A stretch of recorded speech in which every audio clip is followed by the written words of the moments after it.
Hello, everyone. Welcome to another episode of Mel's Life. To support her, don't forget to like, comment, share, and subscribe. Hey, y'all. Welcome back to my channel. Welcome to another episode of Mel's Life. Thank you very much for clicking on this video. Thank you very much for clicking on my channel, okay? If you are new here, welcome. But if you're a returning viewer, a returning subscriber, hello, hi, you're welcome. Thank you for, oh my God, thank you for coming back. Thank you for your support. Thank you for your love. Thank you for everything. If you are back here or if you are new here and you are not subscribed, kindly consider doing that. It's just a red button down here. It's free of charge. You will not be charged anything. You just subscribe and you forget about it. Okay? So yeah, if you have done that, then let's get straight into the video. Okay guys, so today's video is a bit different. Yeah, it's a little bit different. We're changing things. We're just making things a little notch higher, you know. You've already read the title of this video, and that's probably why you clicked on this video. So you've read the title, and that's probably why you clicked on this video.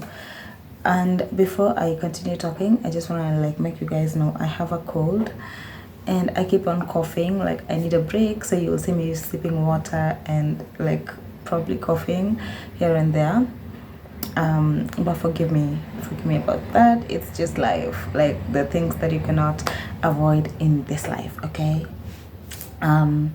So yeah, I should have written these lessons down, but I haven't. I have not, and I'm just gonna say them as they come off of my head. I've probably thought about them, and I have the first 5 or the first 10 at my fingertips. So yeah, the 25 lessons that I have learned in the 25 years that I have been alive. And the number one lesson that I have to share is that we are all here for the first time, guys. No one has a manual on how life is. No one knows what's gonna happen tomorrow. No one has a manual. Like, we're all experiencing life for the first time. So don't be hard on yourself when you make mistakes.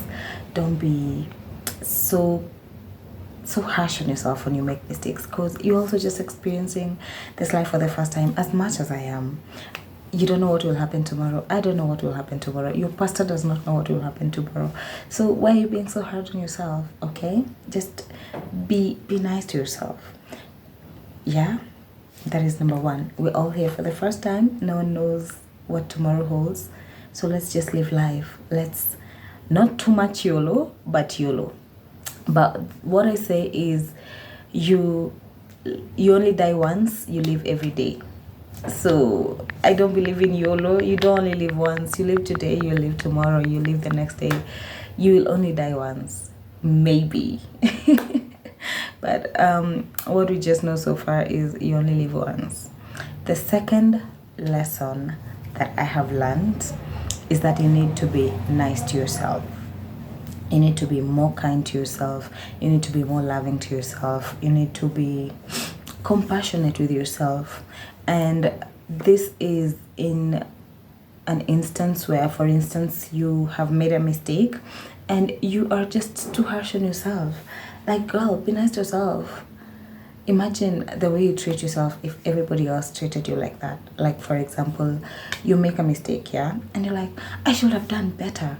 I should not have done this. I should not have done that. Like, why the hell would I do that? And then you're so hard on yourself. Imagine, so put yourself in your shoe and somebody else is doing that. Put on somebody else's shoe. I don't know what that shoe is doing, but just take the shoe, and the shoe is projecting everything that you're projecting towards yourself. So you do something and someone's like, imagine, why the hell did you do that? You could do better. And will that really be nice to you? No. So just learn to be nice to yourself, learn to be compassionate, learn to be loving to yourself. because you're also just experiencing everything for the first time. So be nice to yourself, okay? That is lesson number 2. Okay guys, so I had to switch my camera. I know the quality of the front camera is like work, but it's the easiest one to maneuver. Like I'm able to see what I'm doing. I was using the back camera, that's why my head was chopped off. I was like on the edge of the video and just like, no ma'am, no, we're not doing that here. So in as much as the quality of the front camera is not as good as the back camera, this is what we're gonna use. And if you saw how poor that segment is, you will appreciate this one, okay? So let's go to the third lesson. What I will say is, if you are a people pleaser, if you're somebody who just likes to please people, you need to stop. You need to stop, okay? The older you get, the more you will realize it's draining on yourself. So I was such a people pleaser, in the sense that you probably are a people pleaser and you do not know. So let me tell you what it means to be a people pleaser. You guys are coming from work and you are so tired. You are tired. You just want to go home and rest and like just drink whatever you will drink in your house. Just play some little R&B music, like just soothe your soul, yeah? Maybe gospel or anything that you love, that you enjoy. And you are like that's tired. You just want to go home and do all that. And then your friends are like, guys, let's go out. Da, da, da, da. You know what? You really want to go home. And they're like, yeah, let's go out. Because your friends have said they want to go out. Like, why are you not saying no? Because you want to please them. You want them to know, Melissa is always there. Melissa will take you here. But you need to stop, because number one, it's draining on your soul, it's draining on your energy, it's draining on your pocket, and you will go home and you'll just be like, why the hell did I say no? So just start as early as now. If you don't want to do something, just tell people no. You are responsible for you. You're not responsible for their reaction. You're not responsible for whether they will feel bad or not. And if you tell them you're tired and they still feel bad, then those are not your friends. Those are people that are just taking advantage of you. So stop with the people pleasing habit, because it is draining. Okay, that is noted. Let's go to the next lesson. If somebody wants to walk out of your life, let them just go. I know you want to be there and fight and be like, after all these years, after everything I've done for you, after everything we've been through. Girl, if that man wants to go, he will go. Like, he has made the decision to go. He will still go, regardless of how much you beg him. He has made the decision, or she has made the decision. Like, that person you're crying for has made the decision to live your life. So why are you there begging? Like, I know you're just doing like the last kicks of a dying donkey, but the donkey is dead. So like, there's no point flogging it. And I used to be somebody that really used to beg people to stay in my life, until I got to a point where I understood the let them theory. If they want to go, let them. If they want to stay, let them. Like, if somebody is like, so hi, I think I need a break from this, it's, oh my, like, I just have my cat fur on my face and it keeps irritating me. Yeah, so if somebody's like, I want to take a break from this relationship, I want to take a break from this friendship, you know what you tell them? Cool, take a break. If that is what you want, then take it. And then they'll be like, so it doesn't mean you don't care about me. They want you to cry, they want you to be dramatic, they want you to, but don't do it, don't lose your energy, because it will still hurt. Yeah, that does not mean that it doesn't hurt. It will hurt if you don't speak, it will hurt if you speak, because at the end of the day, that person will leave. So don't beg someone to stay in your life. Okay, the next lesson, I think is the 5th one, is that people come and go. whether it's friends, whether it's family members, whether it's mostly just friends and family members, and like boyfriend, girlfriend. People come and people go. Not everyone is meant to see your story to the end. Some people are meant to just be like flashes of character in your life. Some people are meant to be footnotes. Some people are meant to be chapters. Some people are just meant to be on the cover and like just leave. So not everyone that will come to your life will stay there to the end of the story.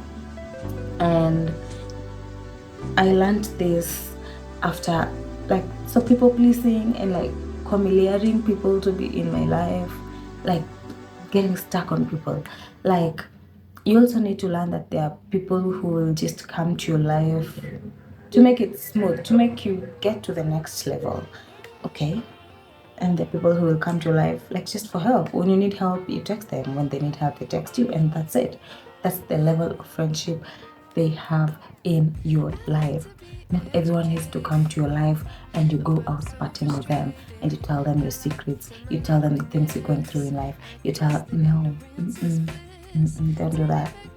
Don't do that. And you also not meant to like befriend everyone that comes here, that comes to your life and goes. Don't do that. Like we're gonna say, what is meant for us will attract. We will attract what is meant for us. What is not meant for us will scatter. That is the thing that we are moving with. We're not begging people. We're not begging people to be in our lives. We're not sitting there and wondering, oh, I've not texted this friend. I've not texted this friend. I've not called her. I'm not. But one thing you need to learn is that friendships, it takes two to tango, okay? So friendships are two-way. You have a phone, I have a phone. You text me today, I text you tomorrow, and vice versa. So why are you feeling guilty that you have not texted your friend when your friend has not texted you? Guys, another lesson I've learned is you need to learn to forgive yourself for the mistakes you committed, especially when you are younger and you've gotten to a point where you know better. Like, you need to learn to forgive yourself, because in that exact moment, that is what you thought was better. So you cannot punish your past mistakes with your present knowledge, because what you think is knowledge now might not be knowledge probably in your next year on earth or in the next few months. So just learn to forgive yourself a lot. Like, of course you will be like, how did I do that? But then you need to learn to forgive yourself, because I mean, you only got you, guys. The minute you understand you are your number one fan, like if everyone else is against you apart from God, you are for you. Like, you are the only one on your side. If everyone else is like against the opinion that you're saying, you're the only person that has that opinion. And you're the only person that has to fight for that opinion to be heard. You are the only person that has to fight for you, fight for your position, fight for everything. So if you cannot forgive yourself for the past mistakes that you have committed, it means you have a grudge with yourself. And you are your number one fan. If you have a grudge with yourself, then no one else is going to support you. Okay? Just forgive yourself for everything that you have done. Some things might be so bad that you did, might be so unforgivable, but like, you only got to just look at your younger self and like let your older self tell your younger self, I understand in that exact time this is what you thought was best for us, and I have grown older and I have realized that in that moment we committed this mistake, but I forgive you and I am ready to like make the best mistake, make the best decision so that we do not land into the same mistakes again. Just forgive your younger self. Once you do that, you'll have inner peace. You'll be at peace with yourself. You'll be at peace with everything. And you'll be ready to fight for you, to fight for your younger self, to make your younger self proud. You need to be grateful for everything in life.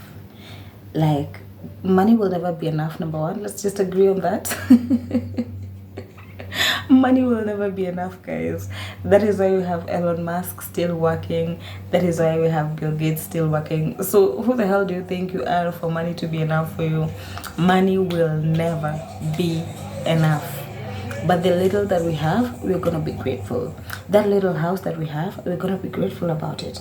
As we plan to move to a bigger house, that unfurnished house that we have, we're gonna be grateful for it. As we plan to furnish it, that broken family that we have, we're gonna be grateful for it. As we hope that one day we're gonna like just be one beautiful, happy family. That single parent that you have, we're going to be grateful for the single parent. As we pray that God blesses them with life and that they be there to support us, because that is the only family that has us. That is the only family that we have. And as we also learn from them and just be like, probably when I grow, I want to be a complete family.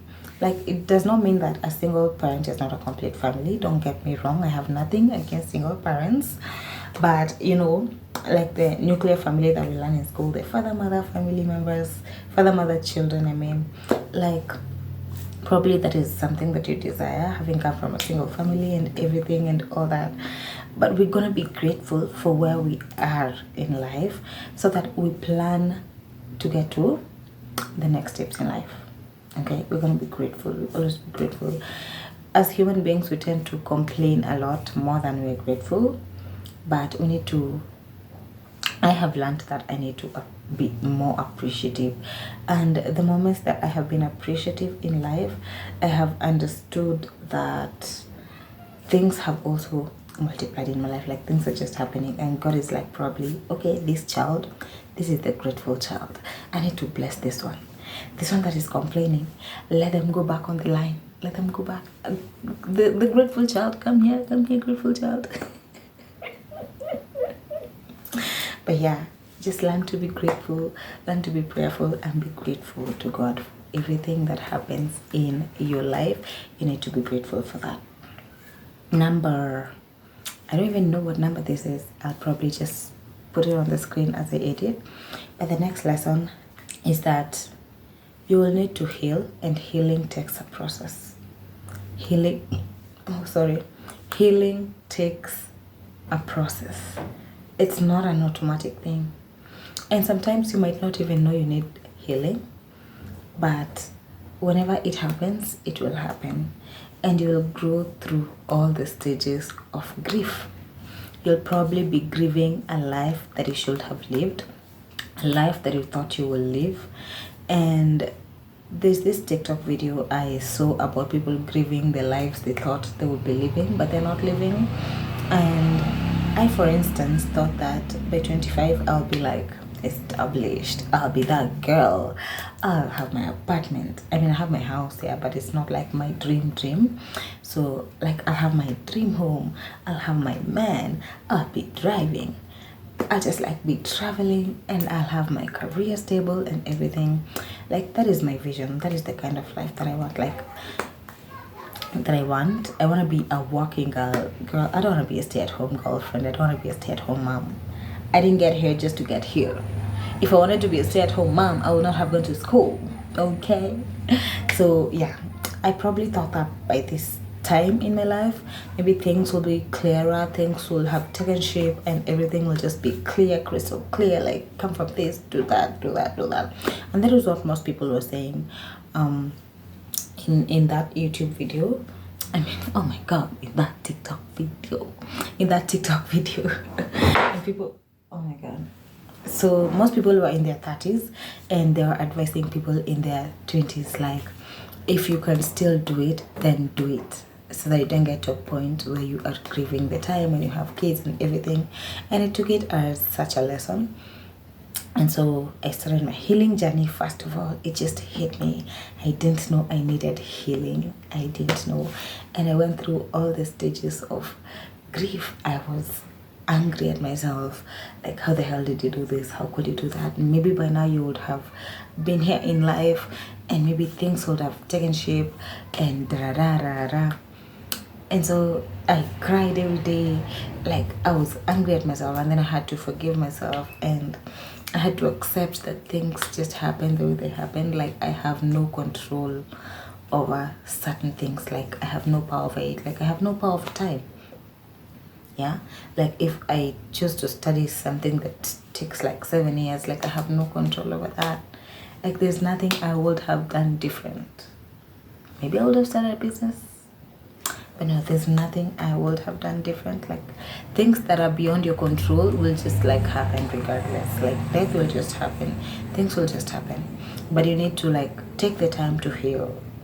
Just like allow yourself to heal. If you need to like seclude yourself, if you need to join groups, if you need to listen to podcasts, if you need to like just go into prayer, go into fasting, then that is what you should do.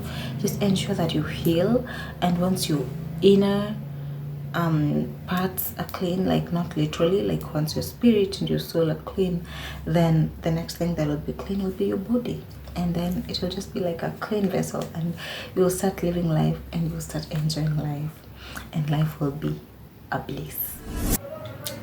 Okay guys, I don't know what number we're on, but I don't want this video to be like very long, so I'll probably just wind up with 3 last ones, and I'll probably do this in the future, maybe.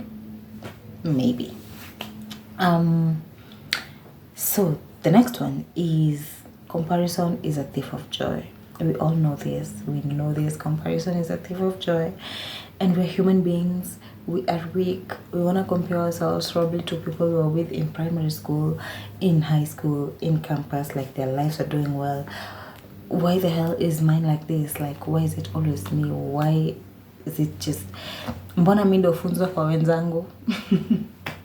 You know, like we always want to compare and compete and everything, because it's our nature as human beings. But then you also need to understand that as you compare, you are like ripping your heart off. Like it's just like it's breaking your heart. You're not happy, so you'll be there and sulking and everything, and then what? You just be there depressed, and your situation has not changed. So like live your life in your moment, and if you feel like somebody's life is draining you, then stop watching them. If you are watching them on social media, for example, stop following their life. Just stop doing that. Stop it. It's not like you're doing it out of jealousy. It's just you're protecting you. Like you are your protector, you are your fan, you are your security, you are your everything. So if you feel like something is bringing negative energy in your life, then stop doing it. Like there's this girl I was watching. I think she's on YouTube. She's also on TikTok or something. She was like, how I bought my first apartment at 22. How, like, there's no problem buying an apartment, but like, why do you feel the need to urge your 22? But I think also it's like an achievement for you, you're celebrating. But I just decided to like not consume that content. Like I'm not jealous. I'm like really happy for her. She's living that life that she wants. And like I don't know, this other girl who bought a fridge worth 347,000 Kenyan shillings. At what age? I don't even remember. But then like if you feel like such content is draining on you, is making you feel less important, is making you feel like you're not doing shit on earth, then don't consume it. You don't have to consume it. Like it's social media. You will select your algorithm. So if you want to go to social media and watch animation, so just go. In fact, you don't even have to go to social media. If social media is draining you, don't do it. Just if you want to go there and watch things that encourage you, things that make you want to wake up tomorrow, things that make you want to push harder, then do that. But also, if you feel like this girl who posts that she's bought an apartment at 22, furnished it, and then one day the fridge that is worth, I don't know, almost 500,000 and everything, if that is the content that motivates you, then go for it. There's literally no problem with it. Just like you need to look within yourself. If that is something that is motivating you, then do it. But if it is something that is making you feel like you're not doing enough, like you're not enough, like the world is crumbling, like the next day you don't even want to see the sun and everything, and your world is over, then don't consume it. That is basically what I'm saying. Like unfollow them, or just like follow them but don't view their content. I don't even know what you will do, but just don't be in a position where you're comparing your life to somebody else, because you'll always be sad and depressed. The next lesson, and probably the last, is that you are an important part of this earth. You are very special, you just don't know that. That is why you look like you. Like there's nobody else that looks like you. You have your unique fingerprints. No one else has that. Even if you have a twin, your twin has their separate handprints. Like you do not have the same. Like you are unique, you are important, you are special. Okay, to everyone that you interact with, you are special, you are a blessing, and you just need to carry yourself as that. Don't ever feel like you are less important. If you walk to any room, walk with your head high, because even if there are 50 people there, you are the only person that looks like you. You are the only person that speaks like you. You are the only person that thinks like you. Nobody else will say it like you will say it. If you have an idea, always project it, because you are special, you are important, and you're worth being listened to. Don't ever undermine yourself when it comes to positions. Like probably if they're advertising positions for a CEO, apply for it, girl, because nobody else thinks like you. Like don't disqualify yourself before you are disqualified. Don't make yourself less important before, like you're made less important. Like you're already telling yourself, oh, I can't do this. Who has told you you can't do it? You just like here demeaning yourself and like just making you feel less important. No, don't do that. You are important, you are special, you are everything this world needs. You only need to like have it in you. Go out there and conquer. Okay, all right, I think I have spoken enough. I've given enough lessons. I think I don't even know how many they are. I hope they've gotten to 10 or probably 15. And yeah, thank you for watching. If you have gotten to this point, if you have not subscribed, remember to please subscribe, hit the notification bell if you liked this video, and I mean not the notification bell, oh my god, the thumbs up this button. You can comment if there's anything you think I have left out and you need to advise me, or maybe our fellow people that are watching this video on this platform, and you just think maybe like this is an important lesson that I've learned and somebody needs to hear it, then you can comment it and we will all read it and learn it. Okay, thank you very much for watching. I will see you in the next one. Bye.